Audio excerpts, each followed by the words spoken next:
Obsidian Heart. The wind, an invisible sculptor, had long since carved its signature into the gnarled oak trees and the rugged hills of the Northern Taiga. For Alex, a lone figure draped in hardened leather and bearing the familiar weight of a diamond pickaxe, these desolate lands were home. Her days were a rhythmic cycle of mining ore, felling trees, and battling the encroaching darkness. Yet, an insatiable curiosity gnawed at her, pulling her deeper into the world's forgotten corners, seeking not just resources, but stories etched into the very blocks beneath her feet. It was a flicker of unnatural purple in the gloom of a deep forest biome, a place where the trees grew too tall and the shadows clung too tightly, that first caught her eye. At first, she dismissed it as a trick of the fading light, perhaps a stray enderman's glinting eyes. But then, as she pushed through a thicket of thorny bushes, a monolithic structure loomed into view, a stark anomaly in the organic chaos of the forest. It was an obsidian shrine, ancient and imposing, its dark surfaces absorbing every scrap of light, making the air around it feel heavy, almost suffocating. The shrine was not pristine. Moss and vines clung to its polished sides, and chunks of stone brick, clearly added later, formed a haphazard perimeter.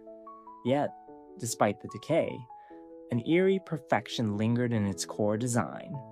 As Alex circled, her boots crunching on fallen leaves, she noticed subtle irregularities. Several villagers, their robes tattered and their faces unnaturally pale, stood motionless around the shrine's base, their eyes wide and vacant, staring into nothing. They didn't react to her presence, nor to the persistent low thrum that seemed to vibrate from the very ground beneath her feet. This thrum grew stronger as she approached the central structure, a deep, rhythmic pulse, like a slow, heavy heartbeat. A narrow, unlit passage led into the shrine's interior, hidden behind a crumbling wall of cobblestone. Alex drew her sword, its diamond blade reflecting the faint light from her offhand torch. The air within was thick and stagnant, tasting of damp stone and something else, something metallic and faintly acrid. The thrumming grew louder, reverberating through her very bones. At the passage's end, a small circular chamber opened up, its walls lined with intricate yet unsettling patterns of obsidian and crying obsidian. And there, at the very center, suspended above a pedestal carved from polished blackstone, floated the source of the terrible pulse. It was a shard, jagged and irregular, of pure, unadulterated black. It pulsed with a deep, internal violet light, a slow, hypnotic beat that seemed to draw all sound, all motion, into itself. This was no ordinary stone. This was the Obsidian Heart, a thing of dark beauty and unsettling power. As Alex watched, a faint wisp of purple energy detached from the heart, drifting slowly towards a nearby crying obsidian block, before being reabsorbed, as if feeding some unseen hunger. The villagers outside, she now realized, were not just vacant. They were drained, their life force subtly, painfully, being siphoned away. A chilling realization dawned upon her. This was not a mere discovery. It was a crisis. The Obsidian Heart was not decorative. It was alive, and it was malignant. Days bled into nights as Alex meticulously observed the shrine. The influence of the Obsidian Heart spread like an invisible blight. The trees around the structure began to wither, their leaves turning a sickly gray. The grass, once vibrant, faded to a dull brown. Hostile creatures, typically wary of daylight, now skulked closer to the shrine, their eyes glowing with an unnatural intensity. Zombies moved with unsettling speed, their groans taking on a deeper, more guttural quality. Skeletons aimed with chilling precision, their arrows tipped with a faint purple luminescence. Even the ever-cautious creepers seemed bolder, their hiss a prolonged, unsettling rasp. The most disturbing transformation, however, was within the nearby village. The initial group of villagers around the shrine had grown. More of their kin, their bodies slowly shrinking, their faces contorting into vacant masks, gathered there, drawn by the irresistible pull of the heart. Their once vibrant emerald eyes were now dulled, and a faint, pulsating violet glow could be seen deep within them. They were not hostile, not yet, but they were no longer truly alive. They were shells, their consciousness fading, their energy feeding the hungry stone. Alex, hiding amongst the dense foliage, watched with a heavy heart, knowing she couldn't simply walk away. She made several attempts to approach the heart, to understand its properties, to perhaps even mine it. Her netherite pickaxe, a tool of immense power, merely scraped harmlessly against its surface, producing a shower of sparks but no discernible damage. The heart seemed impervious. Each time she got too close, the air grew thick and heavy, the pulsating light intensifying, making her head throb with an unbearable pressure. The affected villagers would turn their vacant eyes towards her, a slow, unnerving shift of their entire bodies, as if recognizing an unwelcome disruption to their morbid communion. She knew she couldn't risk combat with them. They were victims, not foes. One evening, under the pale glow of the moon, she noticed a peculiar pattern. An Enderman, taller and darker than any she had seen, stood at the edge of the affected zone, its violet eyes fixed on the shrine. It didn't teleport erratically as its kin often did. Instead, it moved with a strange, deliberate grace, occasionally plucking a block from the ground, never one of the shrine's obsidian blocks, and placing it a few feet away, almost thoughtfully. Once, it dropped a single piece of crying obsidian near her hiding spot, then vanished, leaving her to ponder its meaning. Crying obsidian, infused with the sorrow of the Nether, an echo of lost souls. Could it be a clue? A weakness? She spent hours deciphering the cryptic carvings on the shrine's interior walls. They depicted a ritual, a sealing, not a destruction. The images showed figures placing blocks of crying obsidian around a pulsing object, then channeling an external force. A force that extinguished the light, sealed the darkness. The Enderman's gift suddenly made sense. The heart wasn't meant to be broken. It was meant to be contained. And the key lay in drawing upon energies that could counter its own. The solution came to her in a flash of insight. The crying obsidian acted as a conduit, drawing sorrow and darkness. What if it could be used to siphon the heart's energy, to overwhelm it, using its own essence against itself? She would need more crying obsidian, a task that would require a perilous journey into the Nether. And then, she needed a way to deliver a concentrated pulse of energy to these conduits, perhaps with redstone. The journey to the Nether was a brutal test of endurance. Ghasts wailed, their fireballs exploding around her.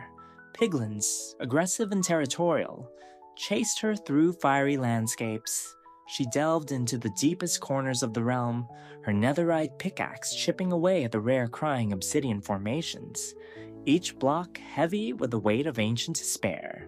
She also gathered enough redstone dust and ancient debris, knowing that the netherite from it would be crucial for a final, concentrated strike if the sealing failed. Returning to the overworld, gaunt and weary, she found the situation at the shrine had worsened. The affected villagers now shuffled slowly around the shrine, their bodies gaunt, their vacant eyes glowing with a stronger, more persistent violet light. The thrum from the heart had become a low, resonant hum, filling the air with a sense of dread. The surrounding area was dead, barren. This was her last chance.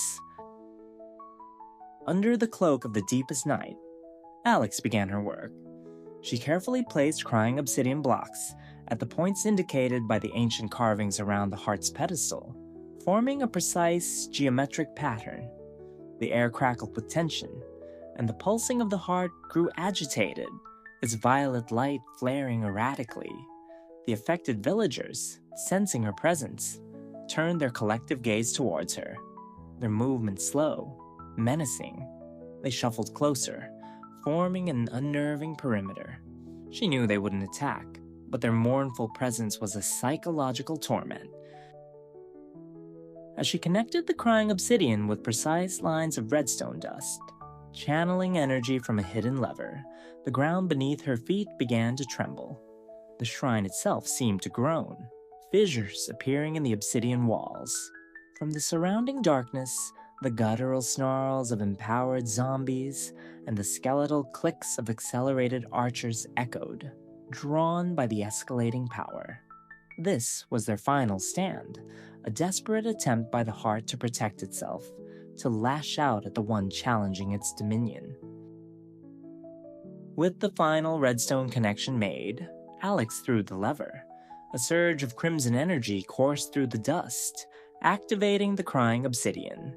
The blocks pulsed with an angry violet, mirroring the heart's own energy, but then they began to draw it in.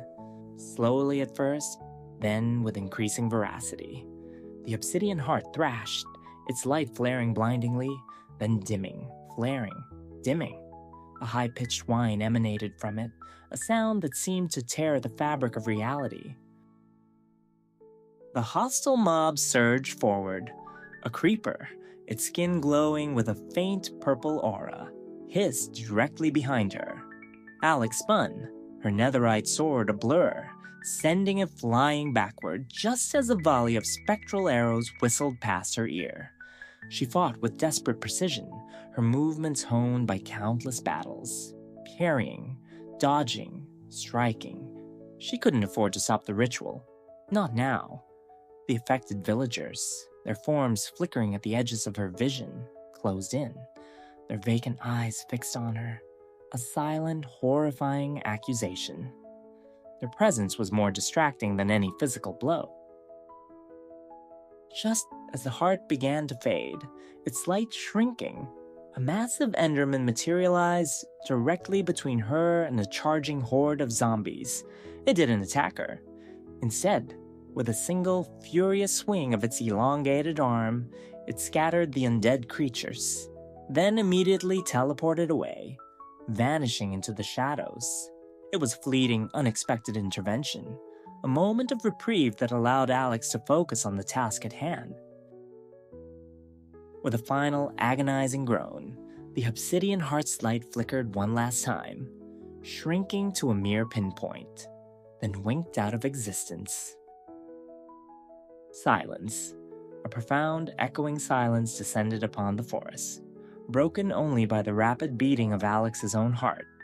The oppressive thrumming was gone. The heavy air lifted. The spectral glow in the eyes of the remaining hostile mobs faded, their movements becoming sluggish, their roars turning into weak moans.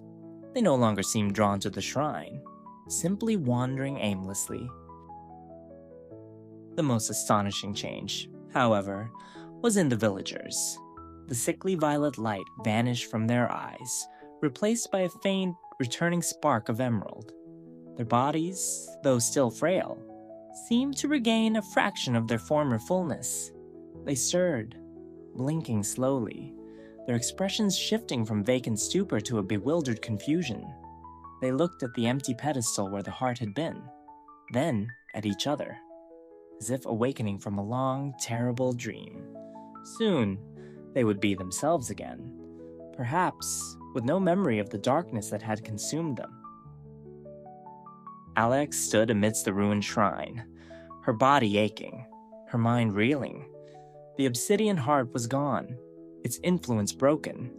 The forest, though still bearing the scars of its blight, would slowly begin to heal. The villagers were saved. She had faced a darkness she barely understood, and emerged victorious. As the first rays of dawn pierced through the canopy, painting the ruined shrine in hues of gray and soft gold, Alex turned to leave. She paused, catching a familiar flicker in the shadows at the forest's edge.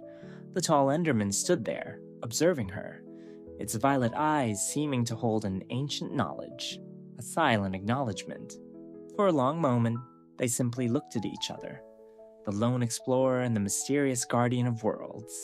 Then, with a silent, graceful shimmer, the Enderman vanished, leaving Alex alone with the silent, breathing forest and the enduring mystery of the universe. Her journey was far from over. The world held countless secrets, and she, Alex, would be there to uncover them.